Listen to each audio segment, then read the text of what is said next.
Details on last night's deadly train wreck continue to pour in. Good evening. This is CTV News. I'm Sonia Shabasa. And I'm Patricia Villone. Thank you for joining us tonight. Well, 7 people are dead and hundreds injured, 8 in critical condition after an Amtrak train derails in Philadelphia Tuesday night. Officials say there were 245 people on board the regional train from Washington, D.C. to New York City. The accident has closed the nation's busiest rail line, and the impact is having a ripple effect on service. Rochelle METZGER is at Union Station and tells us many riders there are left scrambling. An investigation is underway into the deadly Amtrak crash. The train originated here in Washington, D.C. Tuesday night and derailed in Philadelphia. Service has been shut down in parts of the Northeast Corridor, other service modified, leaving passengers today at Union Station scrambling to make alternate arrangements. Today, authorities are sorting through the twisted remains of Northeast Regional Train 188 to determine what went wrong when it derailed in Philadelphia around 9:30 Tuesday night, killing 7 passengers and injuring hundreds of others. Amtrak has stopped service between New York and Philadelphia and modified trips between Washington and Philadelphia, sparking a mad dash among riders to find other ways to get to their destinations. I knew there was an accident, but I was under the impression that they would have transportation if we could not continue. CLARA McMillan is trying to get to Penn Station. Management didn't come, nobody told us anything. Nobody knew nothing. She's one of many riders waiting in the growing line for buses. It's a bit frustrating because I'm getting mixed messages. Downstairs telling me that there's only buses to Philadelphia. There's no buses straight directly to New York. Coming up here is actually an entirely different story. Check the Greyhound website, they do go directly to New York, so I'm getting mixed messages from Amtrak. At Union Station, some commuters like Ella Council have been stranded for hours. I'm going crazy. I'm getting hungry. I want to go home. But somehow I didn't get any messages this morning before I actually left my hotel, so now I'm checked out of my hotel. Despite their frustrations, passengers express sympathies for the victims. I'd like to send my condolences to all the victims out there. We feel for them. Now, commuters can go on Amtrak's website and blog for updates on schedule changes and expect that in the coming days, conditions are likely to continue changing as authorities sift through the wreckage in Philadelphia.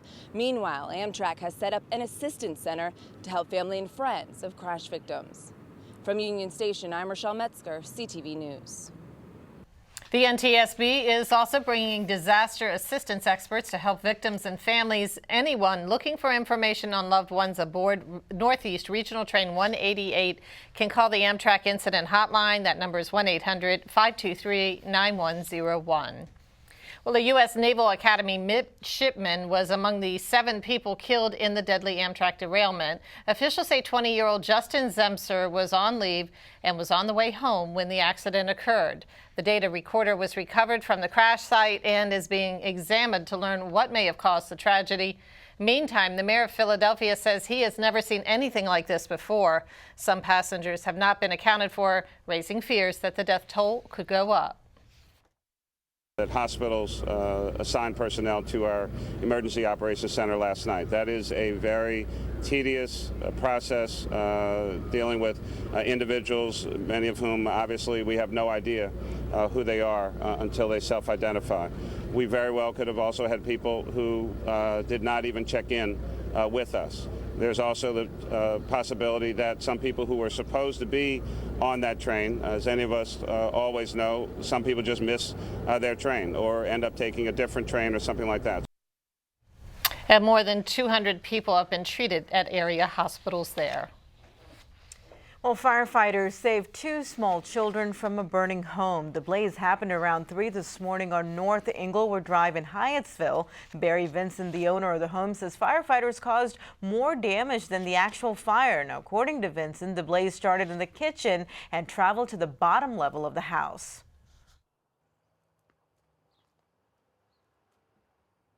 After the fire was in the kitchen, they went upstairs and tore my bedroom up and just literally tore all the furniture and TVs and stuff up, stuff they didn't have to tear up, knocked all the windows out. They said the windows they'd take out because of the smoke or something. But as far as the vandalism stuff that they did, that was ridiculous. I mean, they tore up a lot of stuff that's unnecessary they had to do. Now, a spokesperson for the fire department says it's necessary to tear through the walls and break the windows to make sure all of the fire is out and for ventilation. Now, the cause of the blaze is still under investigation. Well, a count of the D.C. region's homeless population is released today. Local governments and service providers work together to assess the numbers. CTV's Noor Tagori is in the district with more. Homelessness remains to be an issue in the area. Over half of the single homeless adults are actually employed but just cannot afford housing.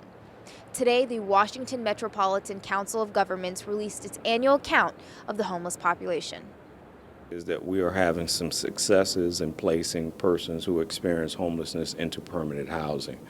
Overall, the number of persons who were experiencing homelessness who have been placed in permanent housing, for example, permanent supportive housing, persons who have been rapidly rehoused and other types of permanent housing, has increased over time and is perhaps the most significant reason why the numbers have not increased significantly during the past 5 years. While an individual may be employed, let's say, for example, in a minimum wage job, the real issue is they cannot afford the high cost of housing.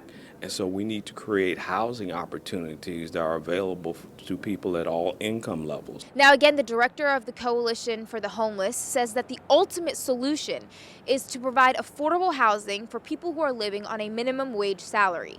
From Washington, D.C. for CTV News, I'm Noor Tagori.